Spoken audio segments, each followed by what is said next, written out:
Do you know something? That one of the major misnomers in love research is that there is much difference, that there's this major difference between men and women. There really isn't. There really isn't. It's more about who you are at your core, more about attachment style, personality, your life experience, your genetics, all these sorts of things are much more of a factor in whether or not you will be comfortable with monogamy or any of those aspects than whether or not you're male or female. And again, you said that there's not a difference between well-being and satisfaction levels versus monogamous and polyamorous relationships. No, absolutely not. How do you know this? Because we've done studies on it. We use the same satisfaction scales about, how satisfied are you in your relationship with various aspects of that relationship, and they come out as being absolutely no different. For what it's worth, babe, I'm happy with our relationship. I'm more than happy being monogamous. I find it to be a much easier life. Well, the only thing polyamorous people say is you have to have a cracking Google Calendar. The time, Yeah.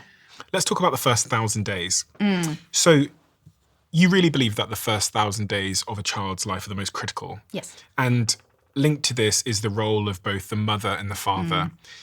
It's long been assumed that the father is surplus to requirements, that they're not really that important. As long as they're, in the stereotypical context, as long as they're providing for the family, they don't really need to be around.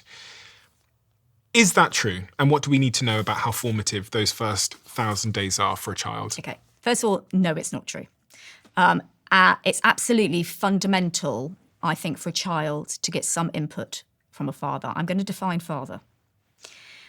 In the West, we're a bit obsessed with the term biological father, and we always describe that as the real father, even if he's not around, even if that child has been brought up by a stepfather, an adoptive father, what we call a social father, which is a grandfather, an uncle, a best friend, an older brother.